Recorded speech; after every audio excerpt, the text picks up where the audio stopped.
Let's see if that works. Let me know if you can hear me, chat. Yep. All right, beautiful. Cool. Well, yeah, we're all set then. Again, thank you so much for the invite, everybody, and thank you for putting up with some technical difficulties. It's a live stream, these things, it's normally how this goes. For everybody watching at home, welcome to Paleontologizing, and welcome to the University of California, Berkeley campus. This is actually where I got my start as a paleontologist, so it's wonderful to be here, and again, it's an honor to have been invited. Thank you again for that. Um, yeah, so everybody at home, well, can I turn the camera around? Would that be okay if, Yeah. yeah? All right. Let's see who's here right now. Like to wave to Twitch chat. uh, so as you can see, we've got a pretty big audience today. Yeah, I was only expecting like maybe 2 or 3 people. I didn't realize that we had so many members of the Paleontological Society of Berkeley. So this is pretty cool. We have more. Yeah, yeah. But again, it's a Friday night. There's lots of cool, fun things to do in Berkeley on a Friday night. So I appreciate you guys. And I got to turn that off here. Let's see. Let's get our. Yeah, that's one of my alerts. That's Jack Horner saying that. I used to work for him. Yeah, and there's another How one. was that? There's Kevin Oh, Payne. What's that? How was that? Great. Yeah. Yeah. I mostly worked for Jack's Do you know Ben? graduate students. Pardon? Do you know Ben? Ben. Not sure I That's do. his name. He No. also worked under Jack. I don't know. When did you work under Jack? So this would have been up until Jack left, which would have been circa 2015, 2016, something like that. Yeah. He was that. Gotcha. Yeah. All right. Let's wonder where advanced settings there, so we don't have our. Here, I can just mute this. That'll do it. All right. Cool. Yeah, everybody, it's good to be here. My name is Danny Anduza. I'm a dinosaur paleontologist primarily. I've worked on a few other things over the years, but yeah, I'll give you a little bit of background on me and then talk about why Berkeley is such a special place to me. This is where I got my start. And I'll be talking about science outreach as a means of not just communicating our science, but also of making a living as a paleontologist. Yeah, let's jump over here. So this setting right here really reminds me of something that we had back in Bozeman, where I lived there at Montana State University. The Dead Lizard Society was our kind of paleontological club. So this was a Friday night thing. We'd meet about once a month, and we'd have a bunch of papers that we would discuss. Bunch of papers. It'd be 1 or 2 maybe. We'd read them in advance, and then show up to somebody's house, have a potluck dinner, eat pizza, drink beer, and just talk science. That sort of community was really meaningful to me, and it seems like you've kind of got a similar thing going on here. So yeah, that's pretty neat. This is the logo that I made, the like coat of arms thing that I put on the t-shirts and stuff. And we used that as a fundraiser for the group so we could bring in guest speakers. And yeah, it was a lot of fun. Right here is Raptor Rex, which is one of the theropod dinosaurs that members of our group actually sunk. So they published a paper saying this is just probably a juvenile Tarbosaurus. So there's on one side of the seal, and then on the other side, we've got Semirostrum, which is a species of ancient dolphin, and this was a taxon that was erected by a member of our group and some co-authors. So kind of the duality of paleontological taxonomy, taxa erected versus taxa sunk, that kind of thing. So it's a lot of fun to do. Anyway, Paleontologizing is the name of my channel on Twitch. This is, like I said, how I actually make my living. Yeah, this is a logo that I put together right here, represents some of my research interests and stuff like that. And yeah, before we really get started with this, I want to make it clear that this is not going to be a talk where I just kind of sit here and talk to everybody. I'd love this to be as interactive as it can be. If you guys have got any questions or anything like that, feel free to interject. And I'll also be responding to chat at the same time here. So, yeah. Any taxa that you guys recognize in here? Was that baryonyx? Yeah, baryonyx right there. That's one of my study animals actually. So I work on like feeding ecology of spinosaurids. Um, Anybody else? Generally ambiguous tetrapod. Yeah, that's Yeah. supposed to be a metoposaur. Okay. Yeah, from the Triassic. Little, I don't know, little nondescript. Heard another one over here too? Yeah, that's a chasmosaurine. So that's actually a representation of a chasmosaurine that's not yet been named, but I found that one back in 2012 in the Judith River Formation. Um, it is a magpie. Yeah, yeah. We had a lot of those in Bozeman where I lived, and that's kind of where I started this. No, Judith is before. It's Campanian. Yeah, yeah, yeah. What's that? Yeah, Meganura up there. Big old like dragonfly type insect. Yeah. And then this is supposed to be Paramylodon. So Pleistocene ground sloth, lead zichthyes like a giant ray fin fish, Camarasaurus, giant orthocone, um, trilobite. You get the idea. Even though I work on dinosaurs, I try and make the point that like most of paleontology is not just dinosaurs. I try as hard as I can to not be like a dinosaur chauvinist when I'm doing science outreach. So, yeah. Anyway, here is me around age 5. So, like probably some of you, I grew up obsessed with dinosaurs. I was the dinosaur obsessed kid in my family and my school. And I very badly wanted to grow up to be a dinosaur when I was very young. Here's my attempt at doing that. Just about as soon as I realized that wasn't a viable career choice, I've got another Halloween costume right here. I decided I was going to grow up to be a paleontologist instead. It's kind of the next best thing. A little embarrassed at how much this looks like my actual field garb nowadays, but yeah, at least I don't wear the like adventure vest. Yeah, I understood exactly what you said. I guess I don't know. Yeah, it turns out that like a sun helmet, even though it looks a little bit goofy, is one of the best things that you can wear in the field in a really hot environment. There's a reason that people like postal workers and I don't know, people in the military who are doing like engineering work and like the Viet Cong, they all wore sun helmets because it's just a really practical piece of headgear. So anyway, we'll probably get to that later. You have a sun helmet command in chat too. I guess I do, yeah. I was gonna disable some of these commands, but I don't want them to totally clog up chat. But yeah, yeah. Anyhow, yeah. So I grew up here in the San Francisco Bay Area, just up here near like Martinez, Concord, that area there. And as a dinosaur obsessed kid, I was very aware that we didn't really have any dinosaur fossils here in the Bay Area, and I wasn't really aware that we had any fossils, any fossil museums to speak of. I think this is something that this is kind of an issue with UCMP is that a lot of people don't know that it's here. So growing up here, I didn't realize that we had a paleontology museum in the Bay Area until I was maybe like 10 years old or something like that.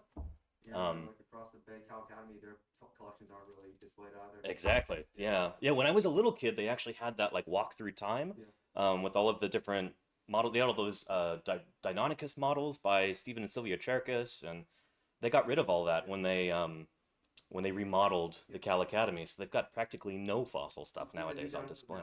Do they have right now? No, I haven't been there yet. Yeah. I saw them. They're not that. They're pretty good. Yeah. Nice. Okay. I'll have to check that out. I was supposed to be there for like their opening thing, Yeah. and I completely forgot about it. I've got a lot of other stuff going on, so yeah. I was gonna bring the Velociraptor puppet and all that, but yeah. Anyway, so when I realized that there was a paleontology museum here, that was a game changer for me. So my dad first told me when I was probably like 10 years old, he heard about that they have an open house during Cal Day every year. And so every single year from the time I was like 10 years old until, well, shoot, I guess when I was like 14, I would come to Cal Day every single year. I would always get a ticket for the collections tour, and I got to learn everybody's names, like all the different paleontologists who worked here, and they started to recognize me.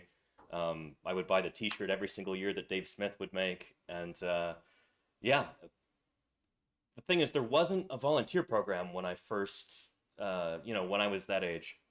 So when I got into high school, must have been a freshman or maybe a sophomore, I decided to just kind of cold call the museum and be like, hey, can I volunteer here? Can I get started doing anything? I'd read about Roy Chapman Andrews, who was one of my heroes growing up, and how he got started at the American Museum of Natural History in New York, just saying, "Hey, hire me as a janitor or something." You know, I just want to be able to work here. And they're like, "You're a college man. You shouldn't be sweeping the floors." And he goes, "No, those are the museum's floors." That's kind of how I felt about Berkeley here. And luckily, Pat Holroyd took pity on me. Um, so you probably all know Pat. Yep. Yeah, she is a treasure, one of my very favorite people. So she was kind of my mentor during high school. So here she is. This is probably around 2008 or so when we were first installing the juvenile Triceratops skull there upstairs in the, or I guess, yeah, downstairs in the library, yeah, on the third floor. But yeah. So I owe Pat a lot for putting up with just this dinosaur obsessed kid, and I feel like, and I think she takes pride in kind of having inoculated me against bad dinosaur science, at least a little bit, I hope. Being kind of a mammals and turtles person, she, I don't know, she had a lot to say about kind of speculation and arm waving about dinosaur paleobiology and that kind of thing. So I definitely owe Pat a lot. Yeah, I got to do tasks like dusting the T-Rex out there. And when somebody swiped one of the claws off of the Tyrannosaur, I made a cast of it from the other side and then painted it and glued it on right there. And I'm pretty sure that's still the same one that's out there. So I was pretty proud of that. So there's me, I think I'm about 16 right there. Um, so yeah, this was a tremendous opportunity for me. Like this is how I learned what it meant to be a paleontologist. I got to hang out with other researchers. I got to, help out with prep, with collections work, with even some histology sorts of things. So this was huge for me at the time. And for anybody watching at home right now, if we have any aspiring paleontologists in the chat, this is the best piece of advice that I can give you. See if you can start working in a museum. If you can afford it, if you have the wherewithal to be able to volunteer in an unpaid position, try and do that just to get your foot in the door. But if you can't afford to volunteer, see if you can get a job as a custodian or working the front desk or working in the gift shop or something like that. Getting yourself into a museum is one of the best ways that you can put yourself on the track to becoming a paleontologist. So, yeah. Um, yeah, all of you in here are kind of on the more traditional academic track. You're all students here, and you're incredibly lucky to be able to do that. This is one of the best schools in the world for this. So, one of the themes that we're going to be talking about during this talk is how difficult it is to become a paleontologist and get a paying job. But you guys are you're kind of on the fast track for that, being Berkeley students. So, yeah, yeah, it's tough out there, but you guys you're at a distinct advantage here. A good number of us do work museum. I mean, I don't know everyone Yep. do. I volunteer at Cal Academy. Nice. I don't know in the back. I Yeah, volunteer. yeah. So yeah, we have mostly UCMP people. Uh-huh. Nice. Work with Diane. Yeah. Awesome. Yeah. So anyway, yeah, and here's me at Cal Day. I think this is not while I was in high school, but I think this is after I moved back to California. The point is, my favorite job at Cal Day was standing under the T-Rex and just talking to everybody about it. Whatever questions they have, some of the most common questions are like, what's the big dangly thing hanging down between its legs? Talking about the big pubic boot right there. So explaining that, yeah, just whatever questions people have. And it turns out this was really, really good practice for what I do nowadays, where I'm basically answering people's questions, 4 or 5 hours during a stream, at least 4 times a week. So yeah. And then because of the experience that I had here at UCMP, I asked Pat for advice on like, where should I go to become a dinosaur paleontologist? What school should I apply to? And Montana State University, and especially Museum of the Rockies, which is associated with that school, this is at the top of the list. And so, yeah, as soon as I got to Montana State, I phoned up the lab at the museum, and yeah, I talked to the lab manager and I said, hey, I used to work with Bill Clemens and Pat Holroyd and Mark Goodwin. Would you consider having me as a volunteer in the lab? And they're like, yeah, when can you start? So it was like, I think the day after I moved to Bozeman, I started working in the lab there. This Triceratops skeleton right here, this is the Yoshi's Trike site Triceratops. this is one of the first dinosaurs that I ever dug up. So my first field season was in 2011 in the Hell Creek. I'm just kind of going over my paleontological bona fides before we get to like the Twitch outreach stuff. So yeah, here's our giant quarry that we dug. There's Denver Fowler right there, who was my mentor for a number of years when I was in Montana. And yeah, there's Lee Hall, who now works at Museum of the Rockies.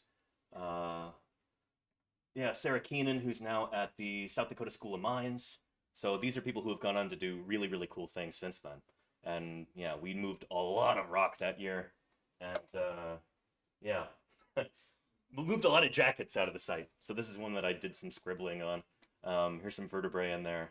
And yeah, Yoshi's Trike was kind of one of my first introductions to field paleontology. And every summer since then, from 2011 until summer of 2017, I would go out and do a ton of field work, at least like 1 month every year, pretty much.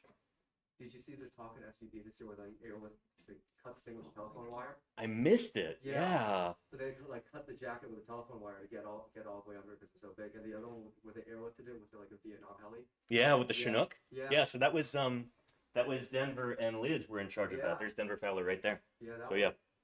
Yeah. That was a really fun talk to see. I think it might have been while I was giving a poster presentation or something, but I wish I could have been there. It was like you stuck a telephone wire to like the back and you just kind of pushed it.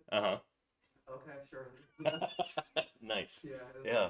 We actually did have a helicopter this year too, because this is way down the side of the coulee. Some of the jackets were way too heavy to get out. So we had this one that we called the T-bomb, which was the Triceratops sacrum in there.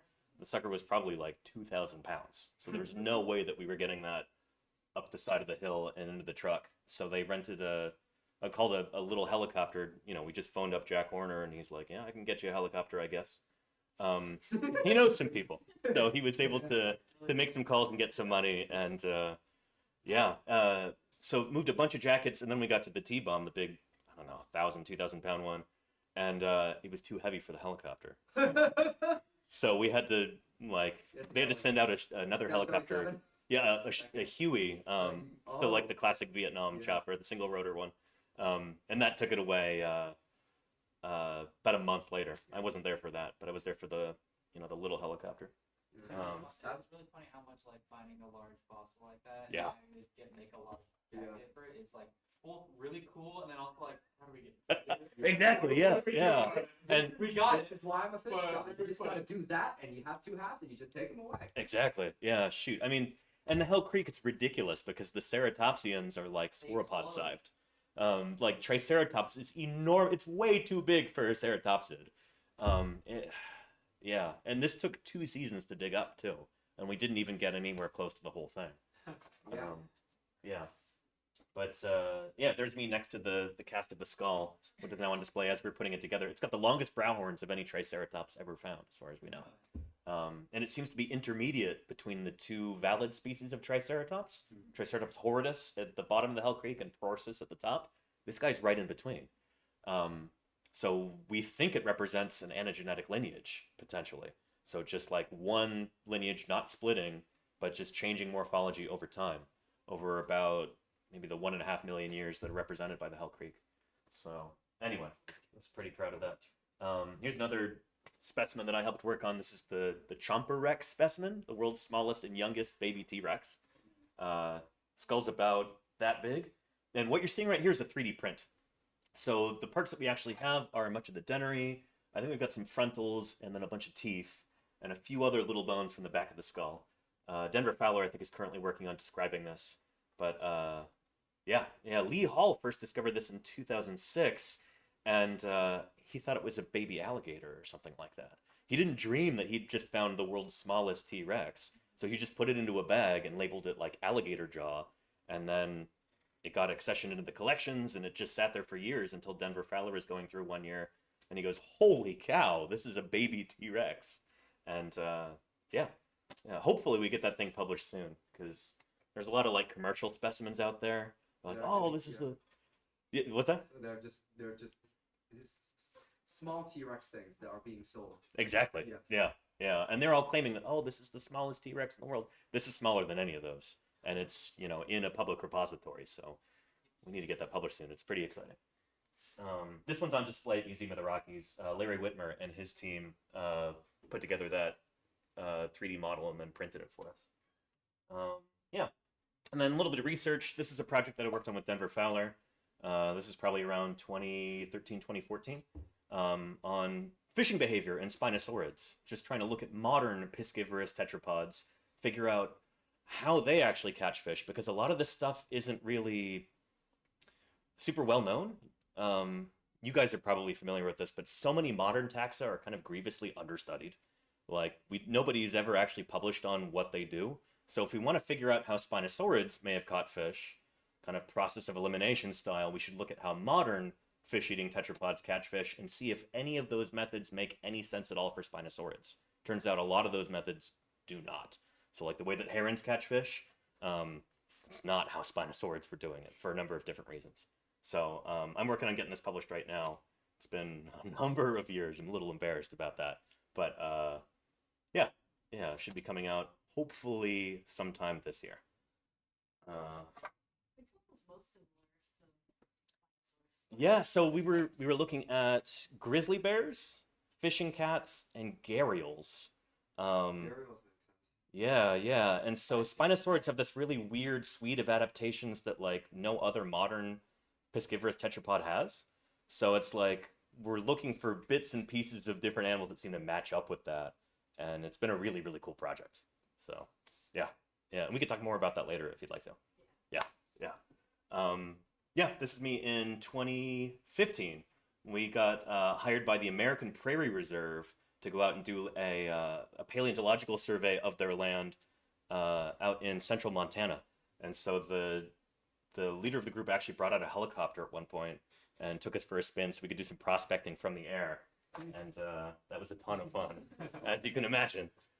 That was a really good day. And this is one of the specimens I found. I think it might have been a couple days before that. This is the back of a Triceratops frill right here. And there's Denver Fowler, who was my mentor at the time. So you're looking at the back side of the frill. There's the occipital condyle right there. So the attachment point for the neck. And it is enormous. You guys are probably aware of the hypothesis that Torosaurus is a fully mature Triceratops. It's probably a little bit more complicated than that. There's some interesting stratigraphic things going on because we only really have Torosaurus low down in section. But anyway, this is from the middle, from the same stratigraphic horizon as Yoshi's trike. So if this guy had horns, which unfortunately we're like 100 years too late, front of the face is just completely eroded and destroyed. But we got the back of the frill. It's very similar to Yoshi's trike, and there's super, super thin spots in the frill right there, and kind of right here too. In fact, this part was all destroyed by erosion.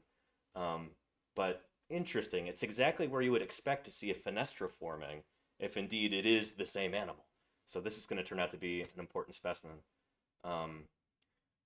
I had to come up with a name for the site, and Denver was kind of putting me on the spot. He's like, I'm writing the field data right now, Danny, give me a name. And I'm like, Count Tricula. So that's the name of the specimen right here. That's the name of the site, at least. And hopefully that'll be published before too long as well. This is in 2017. There's Denver there, and Liz Friedman Fowler and Jack Wilson. And we're digging up a new species of nodosaur in the Judith River Formation, maybe Dinosaur Park Formation equivalent, in super northern Montana. We're like 2 miles south of the Canadian border.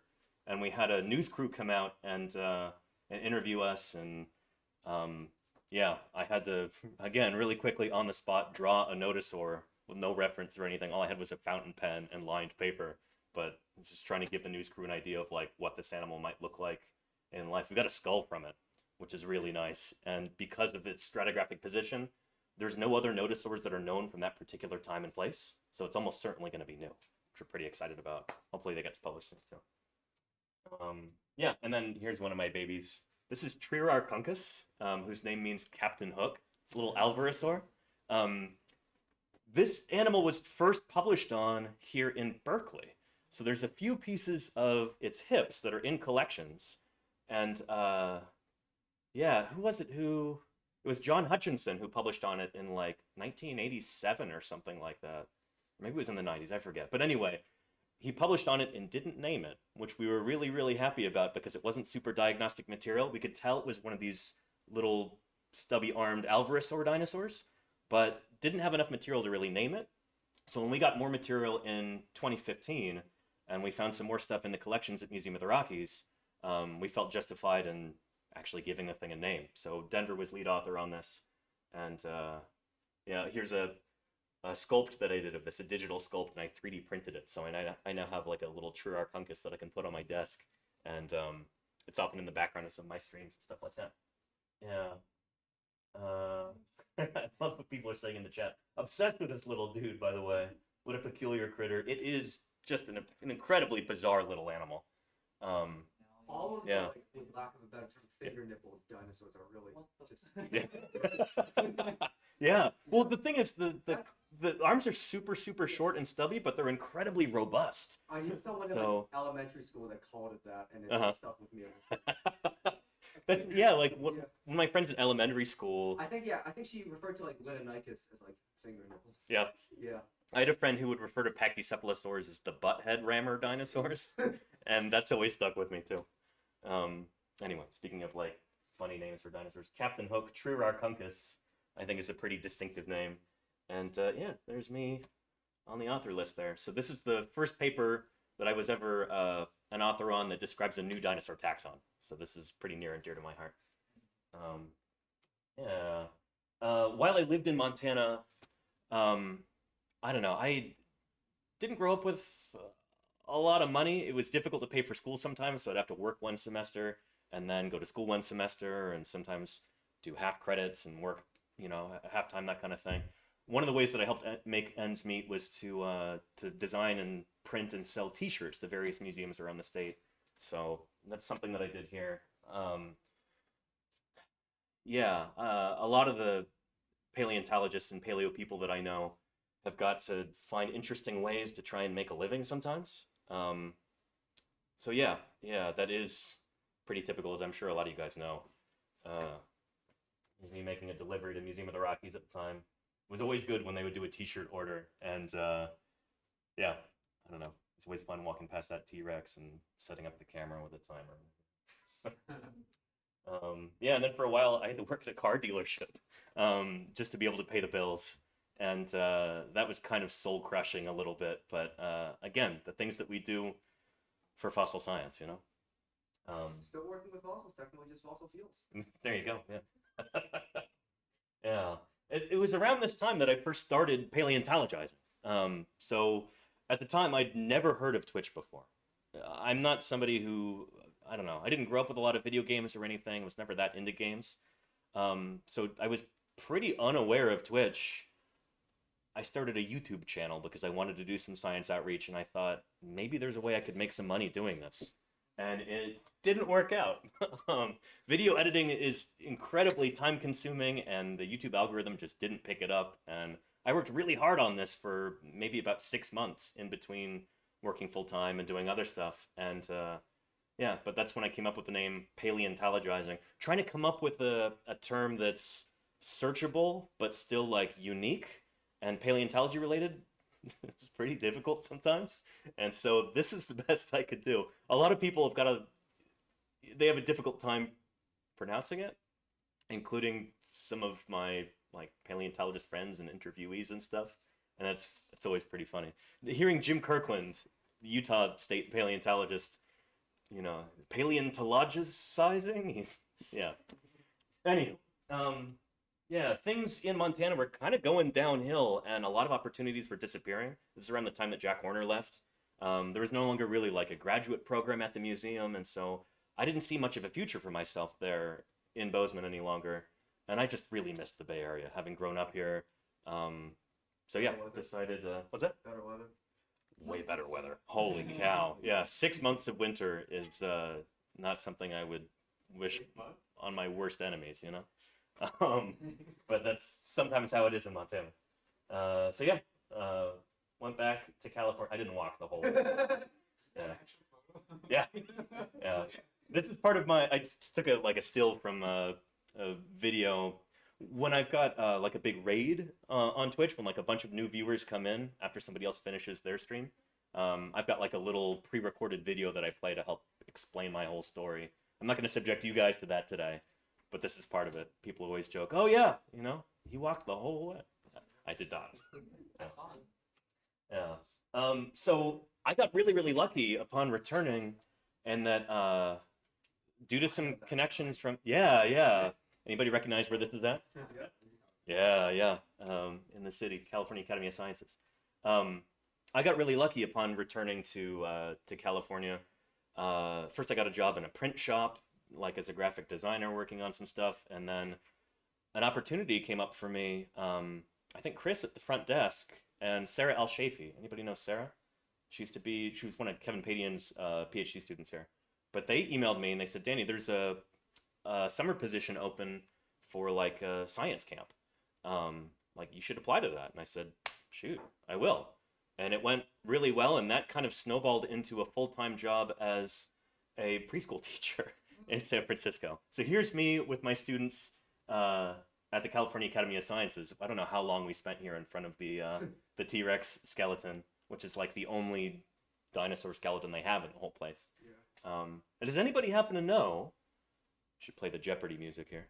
Does anybody happen to know which Tyrannosaurus specimen that is? Right there. Yeah, well, like it's a cast of which T-Rex?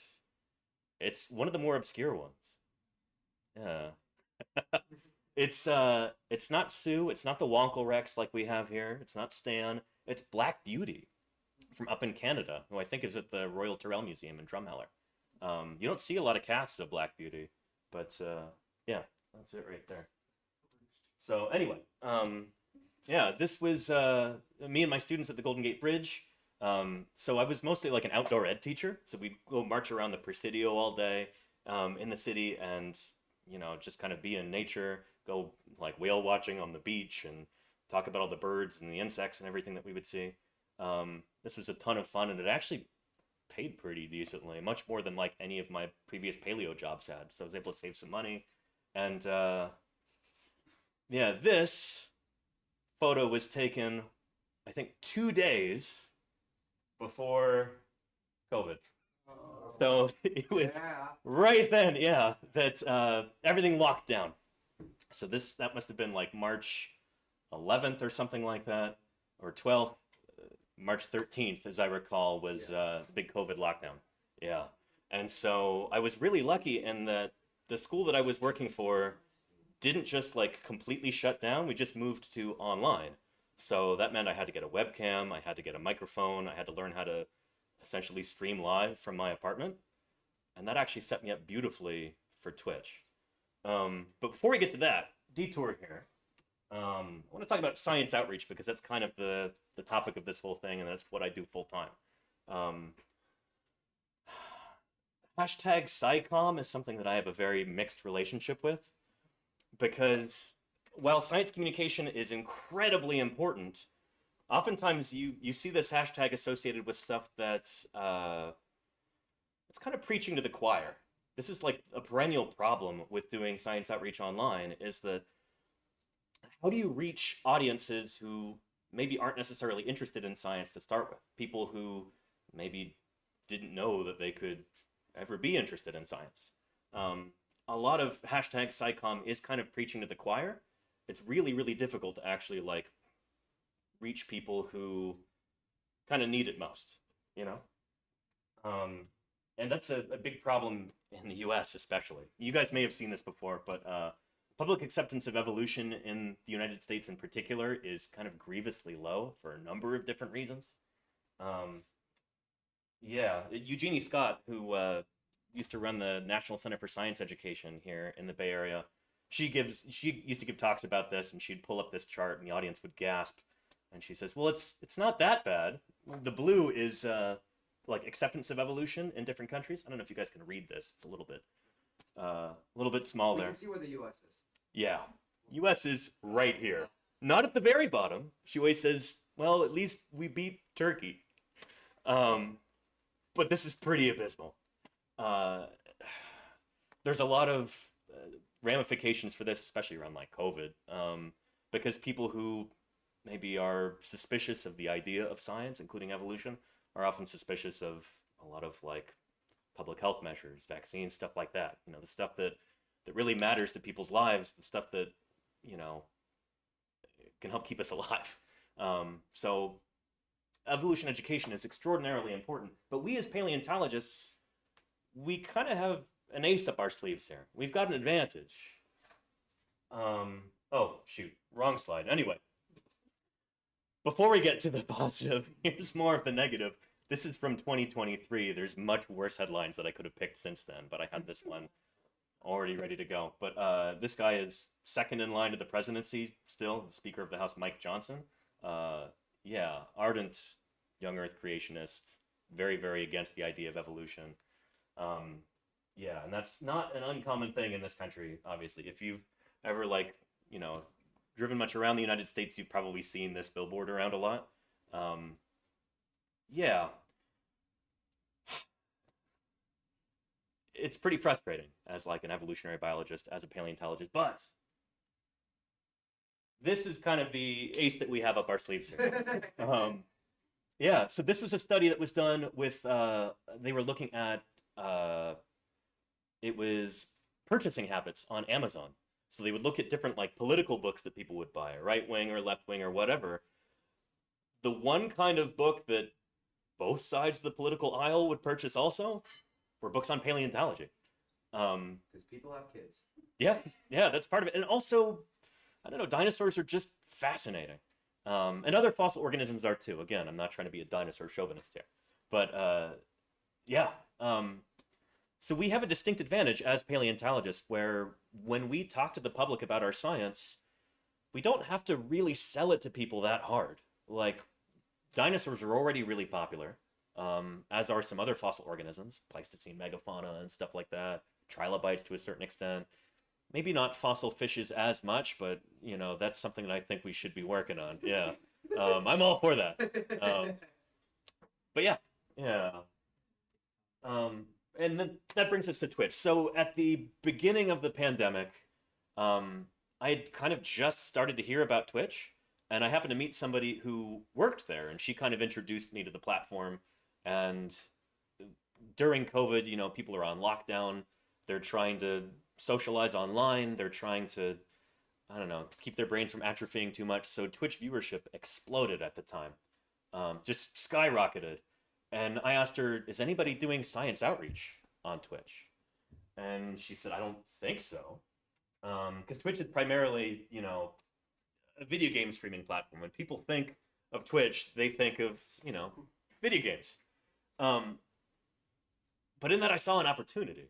And that when people think about this platform, they're not thinking about science. And the people who are coming to Twitch and spending all of this time and all this money there too are not typically the sorts of people who are seeking out science content, you know? Yeah, and this, I find this kind of astonishing, but yeah, especially among younger people, influencer or like online figure, this is like what people aspire to be, especially younger people. So yeah, what do America's teens want to be when they grow up? The number one response on average was vlogger, YouTuber, or professional streamer, which, yeah, scientist is toward the bottom of the list right there. You can see that.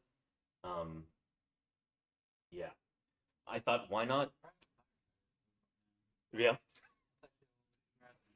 Yeah. I guess it's teen. It's not like, oh, it's a little bit screwed. Sure, yeah. I guess it would be like, 13 isn't that?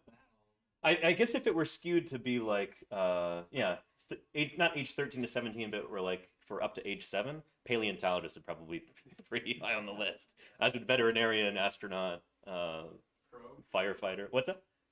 I was just reading the pro gamer part. Yeah. Anywho, so yeah, I figured why not try and do science outreach on Twitch? And so this is where I started off. I don't even have a recording of my first stream, but this is my setup to start with.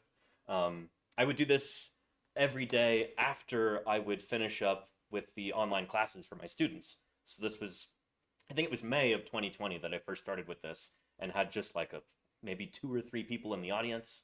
But I had a lot of fun. One of the first things that I did was have a little USB microscope, and I would be picking fossil matrix from it was some of the stuff that I got from here in Berkeley.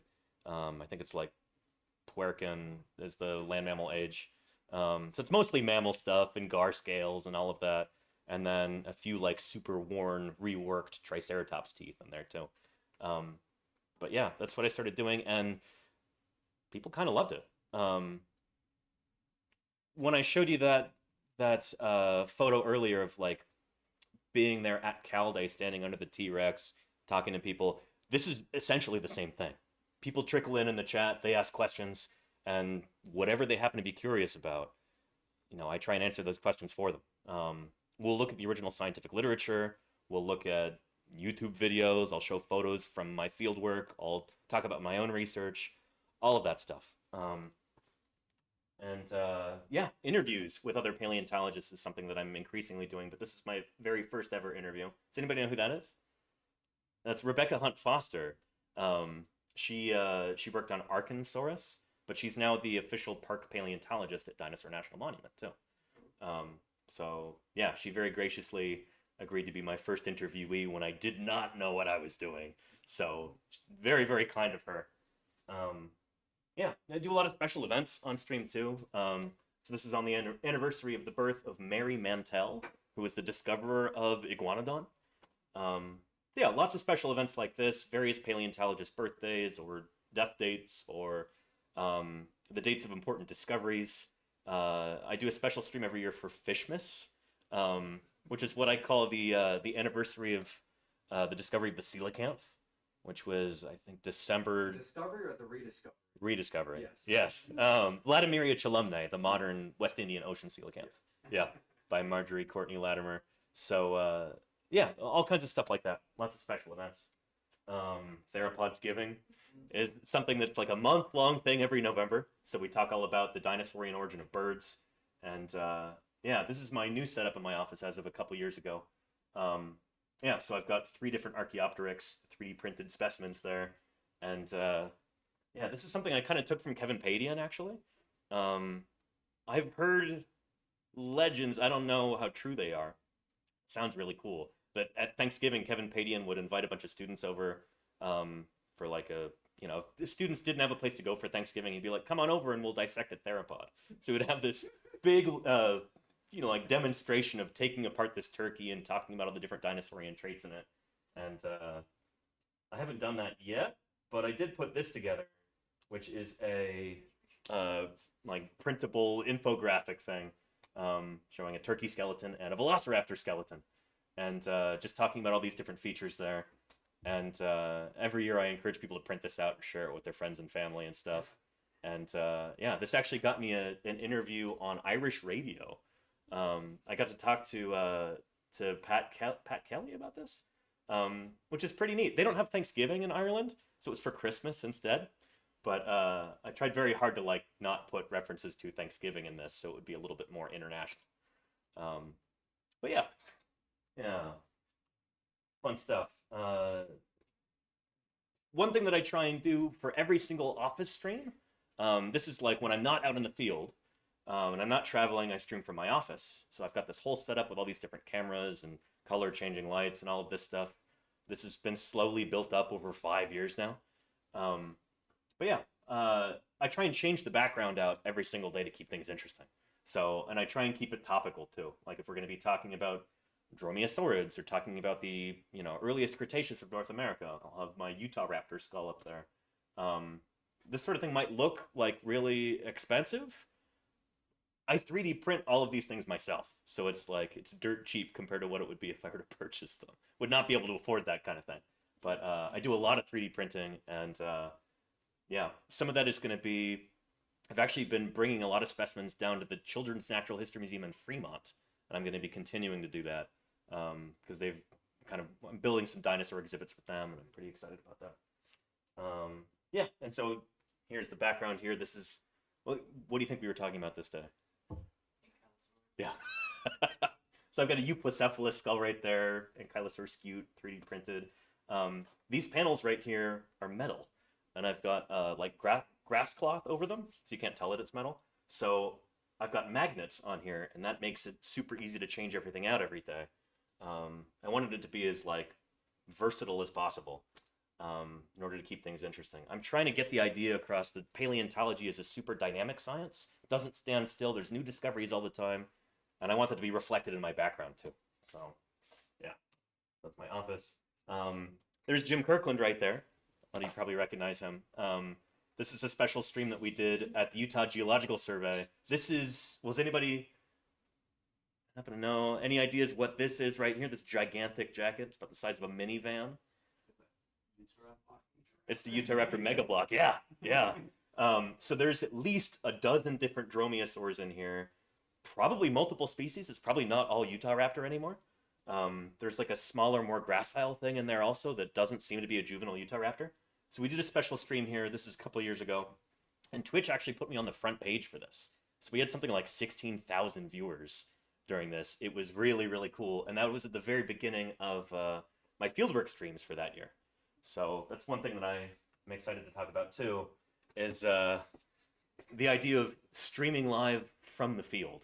So ever since I started streaming on Twitch, I dreamed of being able to share fieldwork with everybody. But there's a lot of technical hurdles there to overcome. Being way out in the middle of nowhere, out in the middle of the desert, you know, there's no cell phone coverage usually. There's no electricity, you know, let alone things like running water or anything like that. So yeah, how do you end up streaming live from the field? This is us in Wyoming, in the Almond Formation. This would have been 2023. And this is almost certainly a new species or genus of hadrosaur, which we're pretty excited about. So I think that's the dennery right there, which can be pretty diagnostic. Yeah, and so this is my little camera that I have there, little Sony action cam, microphone on top, and a tripod. And yeah, this is the setup. So this is, you know, when I presented this poster at SVP this year, one of the biggest questions is like, what equipment do you use when you're out there broadcasting live from the field? And so this is a simplified version of it, but these are all items that I use. A battery pack powers a mobile live stream encoder. So this is basically like a mini computer that goes there on my hip. And then there's cables that run from that to the camera and the microphone. So this takes the audio and the video, and then it can upload it over Wi-Fi to the Twitch servers. So it basically takes the audio and the video and turns that into converts it to a format that's streamable. And so I'm able to stream it using satellite internet. And that has to be powered, so I've got solar panels right there and a little solar battery. It is a lot of equipment, and I lost a lot of weight this summer and the previous summer just lugging this up and down the hill, especially in Wyoming. But it was definitely worth it. Yeah, it's pretty cool to be able to share field work with people at home.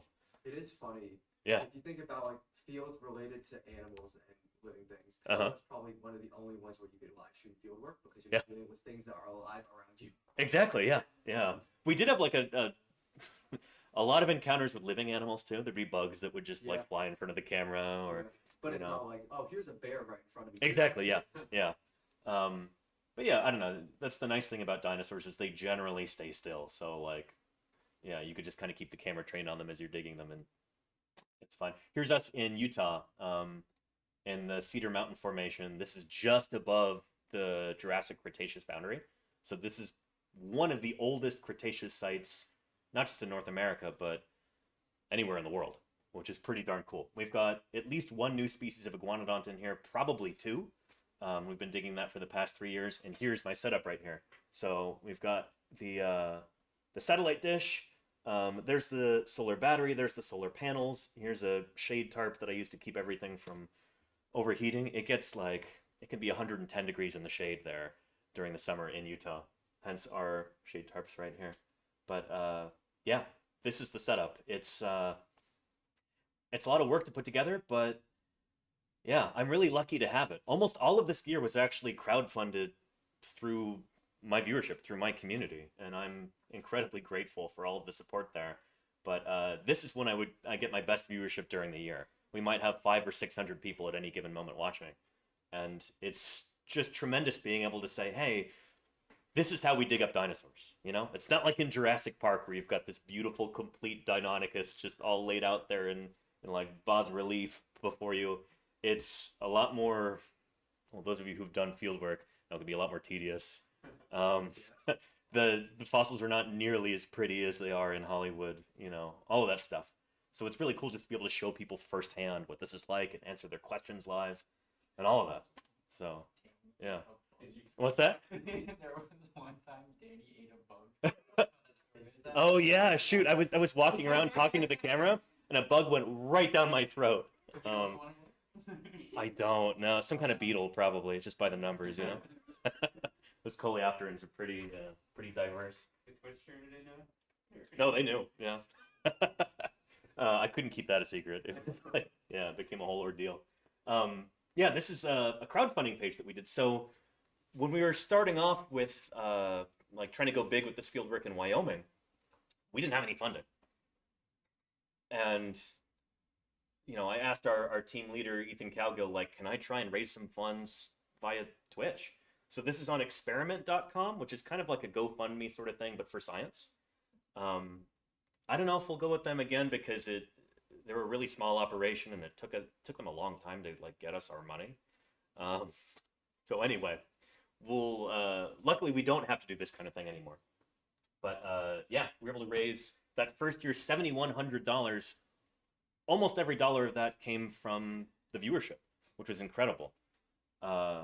Really, really grateful for the generosity of this community. It's been pretty wonderful. Yeah, and then I want to talk a little bit about viewership before we get into like Q&A and stuff. I'm really proud of this. There's a bunch of different websites that kind of track the metrics on Twitch. This is in the science and technology category. Here's my channel, number 2 behind NASA. I didn't have that many followers at the time. I've got about 30,000 now, 17,000 at the time.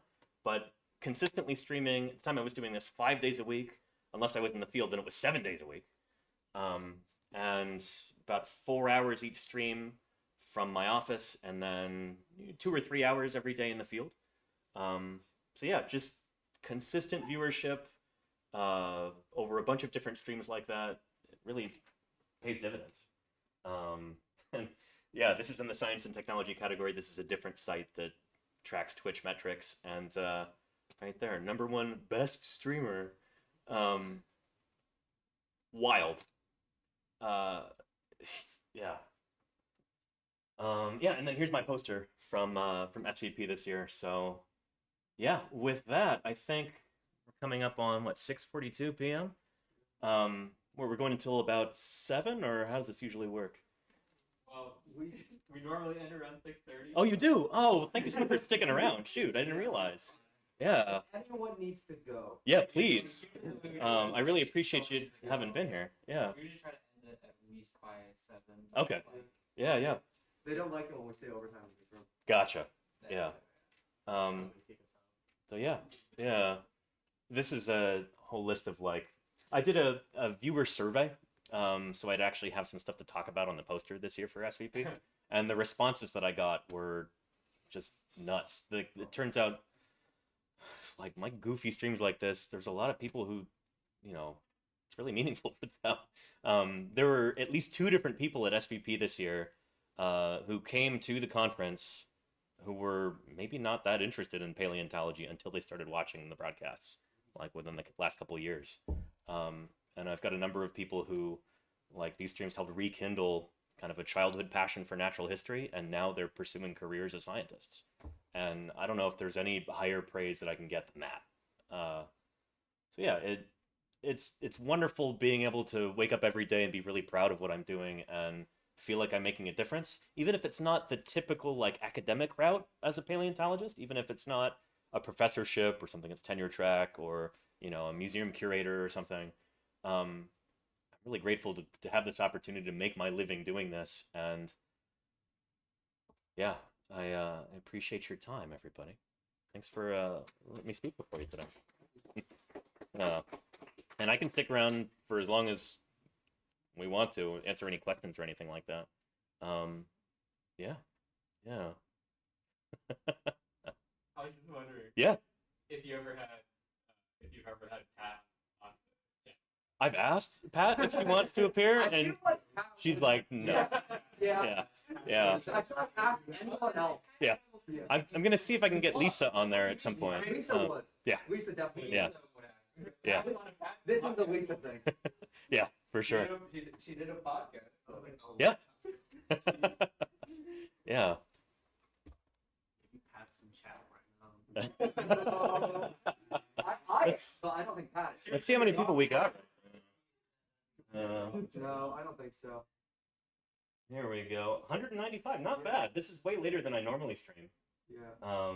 So not too shabby. Yeah. 194. 190. Thank you. This includes me. There we go. Yeah. Did you want to take your camera down and see have the chat see the T-Rex? Can we see it through the window? I don't know. No, that's the courtyard. Yeah. That's the courtyard. I don't think so. And this is attached to my laptop right now, so it's not The T-Rex. it's not really mobile. No, not here. Yeah. Yeah. I mean, But yeah. And everybody in the chat right now, do you have anything to say to the members of the Paleontological Society of Berkeley? Let me know. Hello and thanks for all you do, says Claiber, one of my moderators, to all of you guys.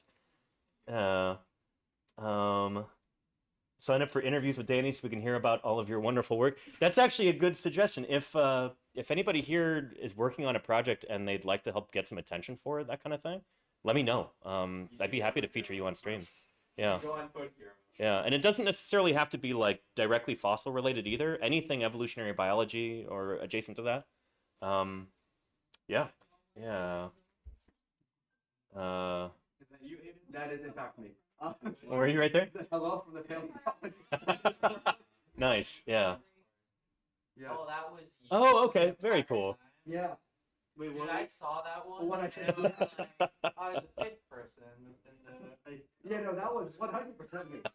damn. Oh, before I forget too, do you guys know about the current project in St. George, Utah at the dinosaur track site? Okay, so this is something that here, let me pull this up.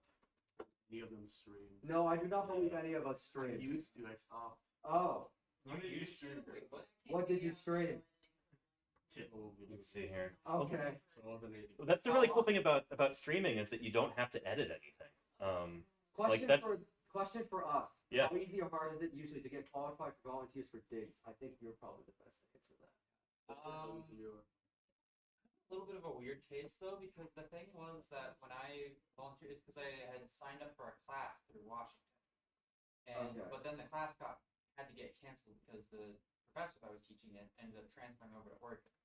Huh. So, but it was like there's still like other people like Greg Wilson and Tia Mhm. and I can't think of names right now. I'm really bad at that. That were still going to be going up to Hell Creek, and so they said I can get you in contact with them, Nice. and so that's how that started. So I don't know if that's the best case or Yeah. if that's the best like example of how to do it. But again, it's kind of like with the museum thing. It's like you can just Just talk ask. to them. Yeah. Most all- likely, yeah. if you're the one going up to them, most Mhm. likely they won't necessarily pay for you going. Right. If they didn't pay for me going. Yeah. But they'll pay for your meals and stuff when you're there. Oh yeah, like while you're Yeah. eating there and doing stuff like that. Yeah. Unless you're like at the local bar. Right. Yeah.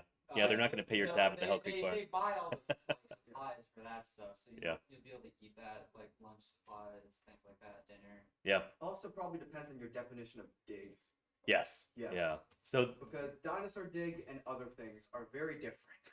it's true if you're just going up for a few hours to. Yeah. If you you're know. going through a few hours picking up shark teeth or splitting slabs, it's Well, not. 'cause Yeah, yeah. There's that difference of we had macrosites and then microsites. Yeah. Uh huh. So the microsites was all like looking at a hill and basically just picking up little tiny bits of fossil that you find Right. and trying to find the I actually forget the name of what it's called, the horizon, in which case that most of the fossils are probably walking down from, or you're at a macrosite where you're literally digging a quarry, Right. which I assume is more so what you're showing.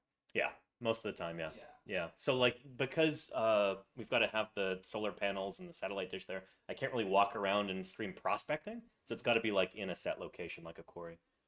Here, I should share this with all of you guys if you don't know about it yet. I don't know when spring break is for Berkeley. When's your guys' spring break? We have another week of school. Okay, nice. Yeah. Well, if any of you have the wherewithal to get out to St. George, Utah, you can absolutely help excavate some dinosaur tracks and some interesting fish fossils. They've got coelacanths, they've got lungfish, they've got raven fish. Wait, what is? So this is right now. Oh. So this just started. It'll be for about the next month. Yeah. So yeah, and maybe even longer. We'll see. But super, super important fossil site in St. George, Utah. This is like one of the most important track sites and also body fossil sites in the world. It's just the very, very beginning of the Jurassic period. So just after the Triassic-Jurassic extinction event. So it's kind of a recovery fauna. Yeah, and they've got a museum on site. It's just incredible.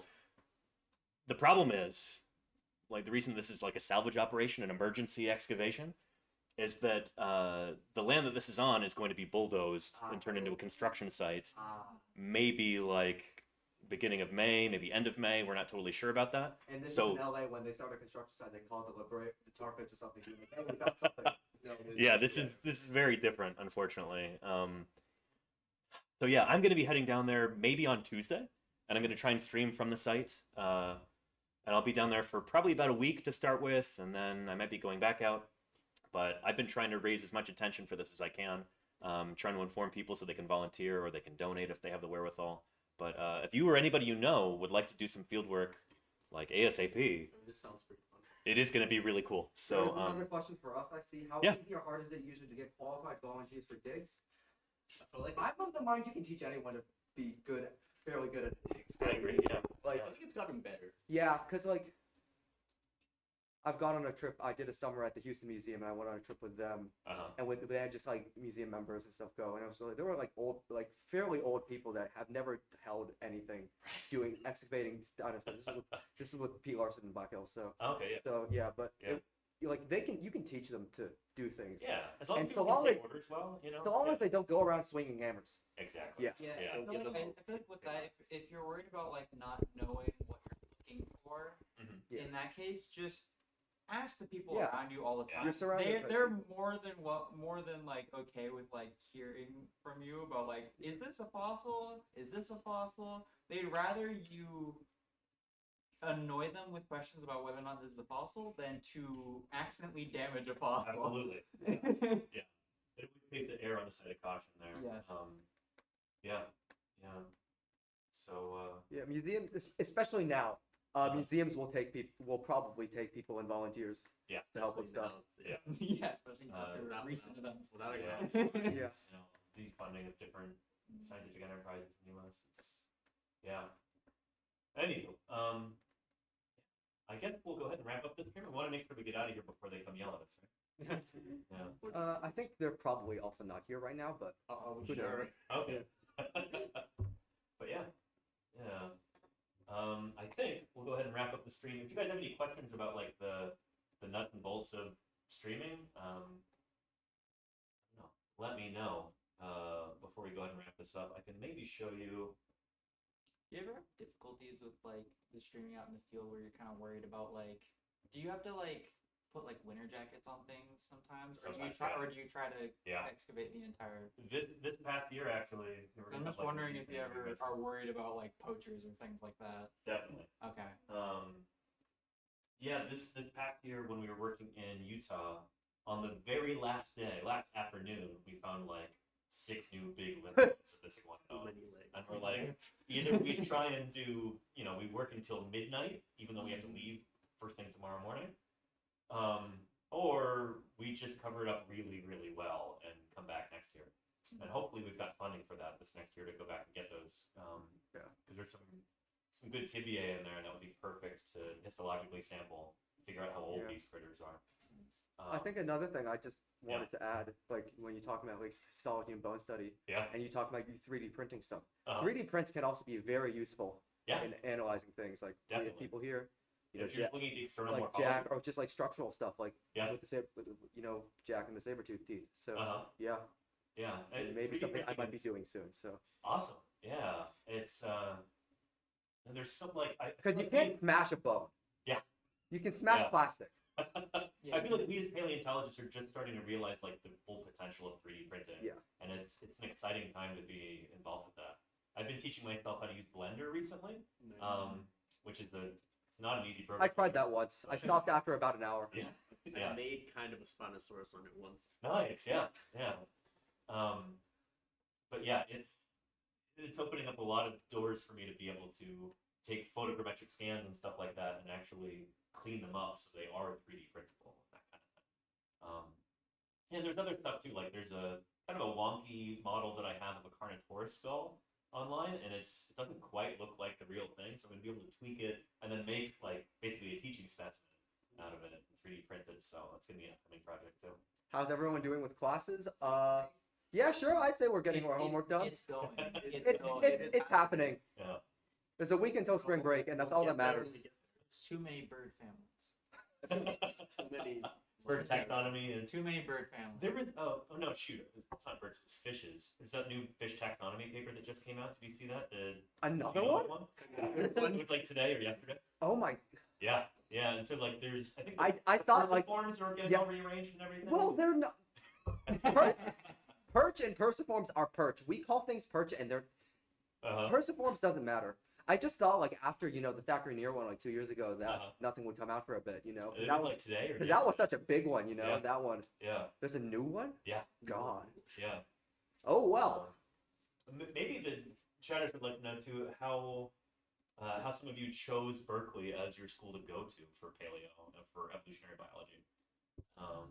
Yeah, anybody want to share? I could. Yeah. Originally, I was gonna go to UC Davis because it was closer to home, and Yeah. I was kind of at that time where I was worried paleontology wouldn't be a super viable path, so I was Yeah, yeah. just doing more broad ecology. Uh-huh. But I didn't expect to get accepted into here because I got an application fee waiver, and it was low-key like my dream school growing up. Nice. And Yeah. they also offered a lot more financial aid here, so I was like, you know what, we're going back to Plan A. We're doing paleontology. Excellent. Yeah. And it was funny because with the UCMP, I had gone there when I was really little. It was this one dinosaur museum I remember, but I couldn't remember what it was. And I asked my mom about it. What was that museum we went to when I was like 4? And she was like, "Oh, that was like the UC Berkeley library." And I was like, "The what?" Nice. So it was People don't definitely realize that there's so much here. At least in terms of collections, not so much in terms of displays. But, They Yeah. have a handful of displays. yeah, Like Yeah. literally, you count them on your it fingers. really is. Yeah.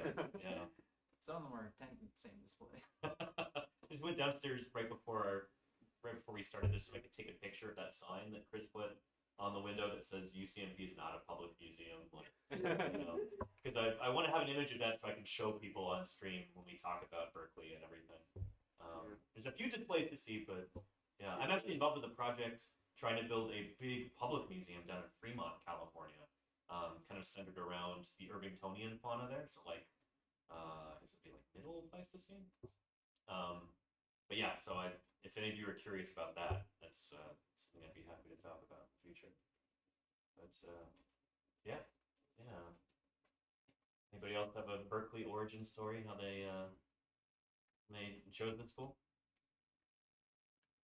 Curious to hear the rest of the moves because I don't think I've ever heard the rest of your hosts. Oh yeah. I mean, mine's fairly just. Do you mind if I turn the camera off? Sh- Is that okay? Sure, yeah. Put it right at you. Yeah. Mine's fairly just like Berkeley has like a special place in my family, and then also like. Oops, doesn't want to stay. Sorry, chat. No, it's just like my aunt tried to get in here like however many years ago, and she didn't get in. My grandfather bought a bunch of Berkeley merch, Cal merch, so she could get in. Yeah. And he'd wear that all the time, and then my cousin got in, and then I got in, and my cousin's the same Chinese zodiac as I am, so that's nice. Other than that, I mean, I got into other schools. I just had health stuff, and when I got into college, I was like fresh in remission, so I was like, my parents were like, no, don't go out of the state, please. And it's Berkeley, it's like, Yeah. You can't go wrong. Yeah, it's hard to beat. It really No, is. yeah. Yeah. In particular research interests? Any particular taxonomic groups or modes of evolution or anything people are interested in? Fish. Yeah. Weird fish. So fish including tetrapods or excluding tetrapods? Weird say fish. excluding. I do not like tetrapods, but fish. Okay. Like actinops, like Okay. weird fish, billfish, Uh-huh. opa, tunas. The Nice. fish that have weird things about them. Uh-huh. Yeah, Cool. Yeah. yeah. I mean, I like pterosaurs a lot, but Pterosaurs? whether or not being Yeah. able to do that in the U.S. is not a whole There's lot. a few specimens that are being found here and there. When I was in North Dakota at the beginning of February, I got to see their pterosaur specimen they had from the Judith River, and it's wild. The bones are so thin, but they're preserved in 3D, which is really cool. They're not smack flat. Yeah. So yeah, that's Campanian. That's going to be, I don't know, 79 million years old, something like that. That's the lucky thing with fish. You just drive to a gas station in Wyoming. And there you go. Yeah, yeah. Yeah. I feel like Yeah, those a green lot of ones. the stuff that I kind of am interested in is more so like just convergent evolution in general. Yeah. I find it very interesting. I feel like it's not looked at well enough in the sense of like when trying to figure out certain characteristics and like how a given organism works. Right. I feel like looking at other organisms that look very similar is not really thought of very much. A lot of it's more so just like looking at like phylogenetically, which I get. It makes a lot of sense why you would do that, but I feel like sometimes, especially for certain types of like figuring things out, I feel like it makes sense to try and look at organisms that are most likely in a similar niche to them. Absolutely. That's what I've been doing with dinosaurs, and it's been really cool. Yeah. Yeah, it kind of gives you a broad perspective on like why do different traits evolve, and as opposed to just like, oh, which critters are sister taxa to which other critters, you know. That can be important too, but I feel like a lot of people do that. Yeah. Yeah. We also anything particular interests in paleo? Yeah. I would definitely really like birds. Like if I could choose maybe like one specific thing, it'd maybe be like bird evolution or like as close to like the divide between birds and like dromaeosaurs. Yeah. But also like I'm keeping my options open, and it's like also I love plants, I love invertebrates. I think both of those are like really underrated, and so I'm also kind of considering those as well, especially with like stem arthropods, and like they're so different from everything we have today that just makes them so much more interesting. They'll be back in like the Carboniferous or like anywhere between there and like the Cambrian. Nice, yeah. Have Cool. you thought about looking into the evolution of invertebrate flight? There was like a Europe. I have no idea. I haven't looked at URAS in a while. Speaking of bird evolution too and bird origins, I like stuff that flies. yeah, volant things are always cool. Some of the stuff from the Utah Raptor Mega Block might actually be shaking up the kind of bird origin story. That's my favorite dinosaur. Great dinosaur. Yeah. Thanks for being here. Yeah. Have a great weekend. You too. Yeah. So I was talking with Jim Kirkland about this, and so far there's like a loose consensus the troodontids are the closest dinosaurs to birds. But that new thing in the Utah Raptor Mega Block might throw a wrench into that. So it could be that things like Utah Raptor are actually like sort of basal to both dromaeosaurs and troodontids, and that might be the group that's actually like ancestral to birds too. So they're trying to figure that out. It's cool stuff. Yeah. So hopefully we have some publications coming out pretty soon on that. So do you know who published the new fish file? Let me see. I think I saw it on Blue Sky earlier today. Let me see if I can find it for you. Because I'm surprised that there's a new one again. Because that's not an easy fish philo is not an easy thing to do. Right. People love here. Thacker and Near 2025 revision of. Oh, it's the revision of the 2023. Maybe. Maybe, yeah. Okay, yeah. Because that was the big one. Here's a link right here. Accept cookies. Okay. If it's There we go. Thacker and Near, I Yeah. can find it. Yeah. Okay, got it. Yep. Yeah. Okay, got it. Yeah, it's cool. I normally don't get to talk with like fish people, so this is cool. Or just I don't know, people who work on things that aren't dinosaurs or Pleistocene mammals. Yeah. No. No. Yeah. Yeah. There's some fish people just aren't here right now, but there is a lot of fish people. But, Juwan works on fishes. yeah. and- Yeah. I'm in her lab. Yeah. So yeah. Nice. Yeah. A lot of Juwan's undergrads are in here. Yeah. Probably why. Yeah. But yeah, fish are nice. Fish are easy to collect. Much easier. This is something that I say on stream a lot, and I want to hear from a fish person if it's correct to say.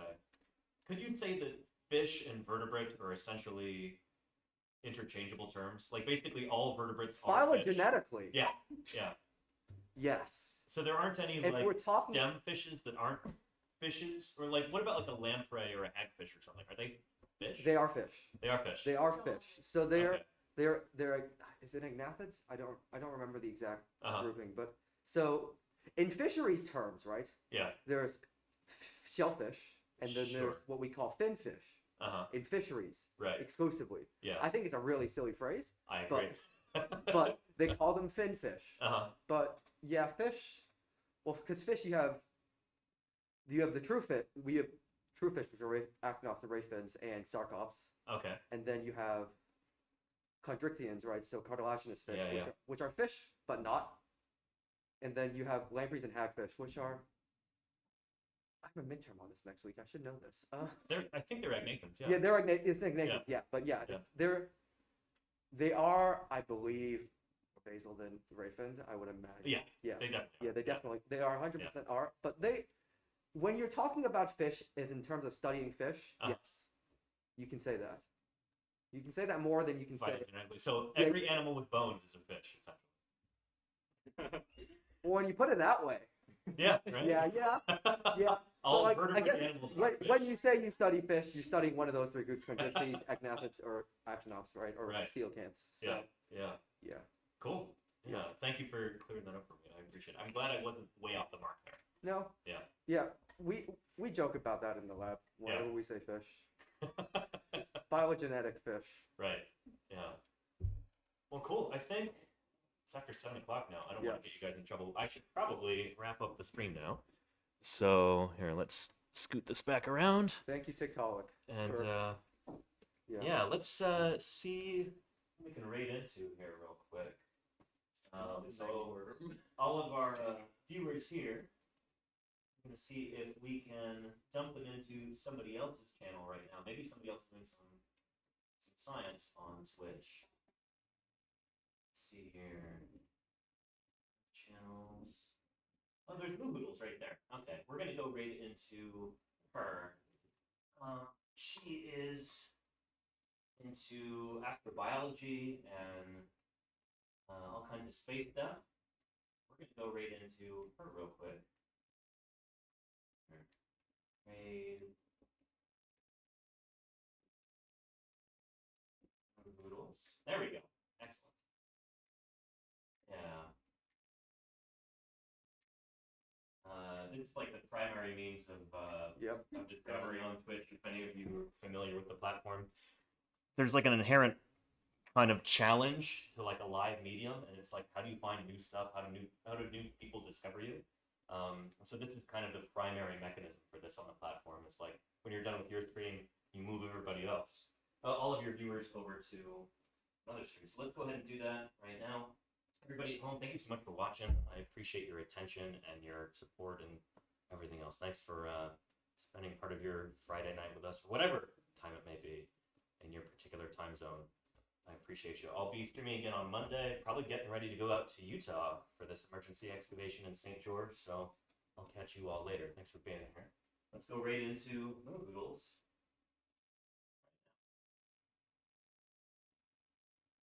There we go. And I'll go ahead and stop the stream here.